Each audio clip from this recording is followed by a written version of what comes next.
নমস্কার বন্ধুরা, তো আজকে তোমাদেরকে সম্পূর্ণ নিরামিষ পদ্ধতিতে কচুরলতি রান্না করে দেখাবো। তো দেখতেই পাচ্ছ এখানে কচুরলতি কেটে রাখা আছে, আর আছে নারকেল কোড়া আর সর্ষে পোস্ত কাঁচা লঙ্কা, এটা কিন্তু পেস্ট করা হবে, আর লাগছে পাতিলেবু। তো জল ফুটে গেছে, কচুরলতিগুলো সেদ্ধ করে নিচ্ছি 2 থেকে 3 মিনিট মতো, বেশি সেদ্ধ করলে কিন্তু গলে যাবে। এরপর একে একে সর্ষে পোস্তর পেস্ট, নারকেল বাটা,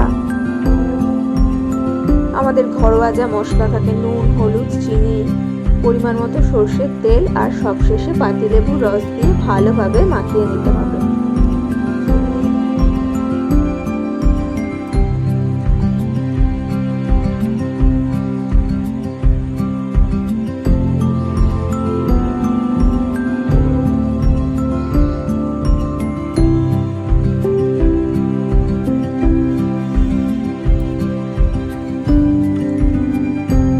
এই রান্নাটা কিন্তু চিংড়ি মাছ দিয়েও করা যায়, তো আজকে আমি সম্পূর্ণ নিরামিষ পদ্ধতিতেই দেখাচ্ছি। চিংড়ি মাছ দিয়ে খেতেও কিন্তু খুব সুন্দর লাগে। ভালোভাবে মাখিয়ে নিতে হবে।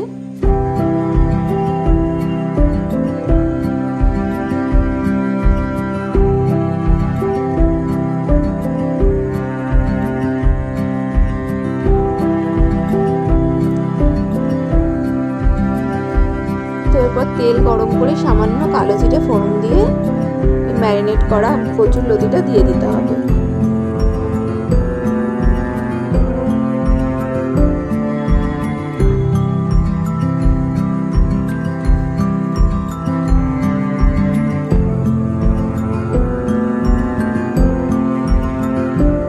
ভালোভাবে উল্টে পাল্টে নাড়াচাড়া করতে হবে। আর হ্যাঁ, এই রান্নাটা কিন্তু বেশি খুন্তি দিয়ে নাড়াচাড়া করা যাবে না, এরকম আলতোভাবেই কিন্তু নাড়তে হবে, নাহলে কিন্তু লতিগুলো একদম গলে যাবে।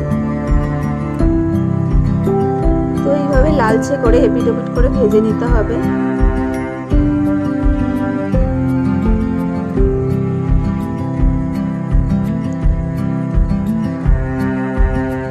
তো আমাদের কচুরলতি রান্নাটা কিন্তু প্রায় হয়েই গেছে, ব্যাস এবার নামানোর অপেক্ষা।